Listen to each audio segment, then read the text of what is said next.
Mga kaibigan, narito ang listahan ng 5 pinakamayayamang Pilipino ayon sa Forbes.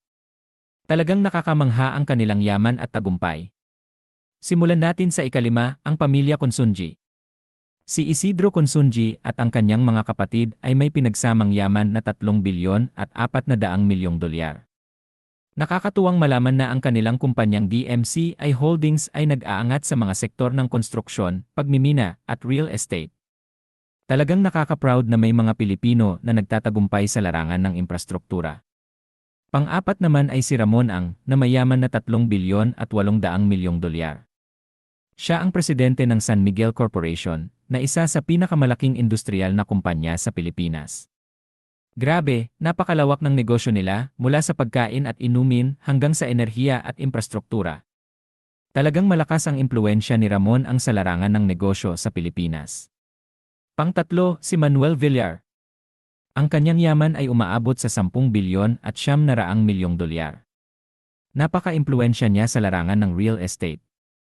Ang kanyang kumpanya, Vista Land and Lifescapes, ay kilala sa pagbuo ng mga township developments, komersyal na espasyo, and affordable housing.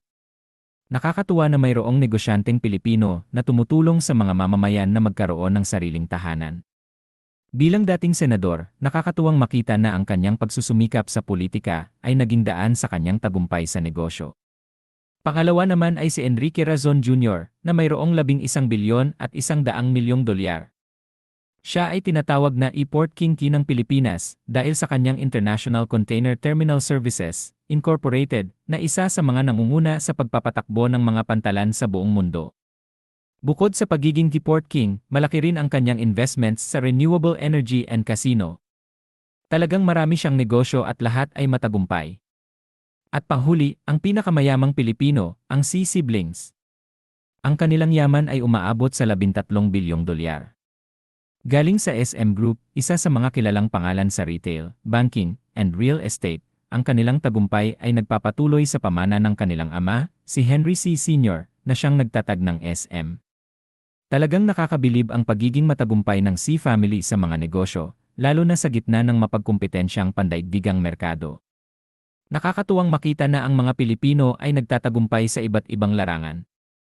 Ang kanilang yaman ay nagpapakita ng kanilang pagsusumikap, talento, at pagkamalikhain sa negosyo.